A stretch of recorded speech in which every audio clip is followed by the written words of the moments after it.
After the completion of the reading, now we try to solve our exercise. Let's open your book from the page number 8. Here you will write date, CW, reading. Fill in the blanks. Reading complete करने के बाद हम अपनी fill in the blank जो है वो solve करने की कोशिश करते हैं। ह्यूमन, इंसान, प्लांट्स एंड एनिमल्स और दूसरे जानवर आर डैश थिंग्स। हाँ जी बच्चों, तो इसमें क्या आता है कि इंसान, पौधे और जानवर वो क्या है, लिविंग थिंग्स हैं या नॉन लिविंग थिंग्स हैं। इंसान, पौधे और जानवर क्या हैं, लिविंग थिंग है। नंबर 2 है are dash can move by itself. Cat और पेंसिल। कैट अपने आप हरकत कर सकती है या पेंसिल अपने आप हरकत कर सकती है। एज़ यू नो कि पेंसिल जो है वो अपने आप हरकत नहीं कर सकती है। यहाँ पे देखें मेरे हाथ में एक पेंसिल है जिसको मैं खुद हरकत देती हूँ तो वो क्या करती है, वो हरकत करती है। So cat can move by itself.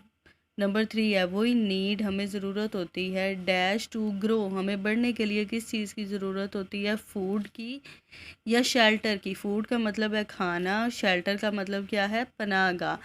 तो हम लोग बढ़ने के लिए हर रोज़ क्या खाते हैं, फूड, खाना खाते हैं जिसकी मदद से हम लोग ग्रो करते हैं। नंबर 4 है हमारे पास R dash can not breathe. Stone और फ्लावर, इनमें से कौन सी जो चीज़ है वो सांस नहीं ले सकती है। स्टोन क्या है, स्टोन कैन नॉट ब्रीद। जबकि फ्लावर जो है वो लिविंग थिंग में इंक्लूड होता है। ये प्लांट है और प्लांट क्या है, वो हरकत भी करते हैं और सांस भी लेते हैं और ग्रो भी करते हैं।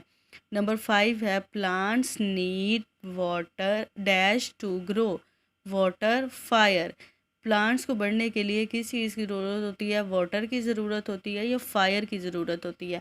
हमारे घर में भी प्लांट्स होते हैं, हम अपने घर में प्लांट्स लगाते हैं तो हम लोग डेली उनकी ग्रोथ के लिए प्लांट्स को क्या देते हैं, वाटर देते हैं। Now it's time to assign your diary. बच्चों आपने क्या करना है कि अपने बाइंडर्स पे, रफ बाइंडर्स पे ये fill in the blanks write भी करनी है और इसको आपने लर्न भी करना है।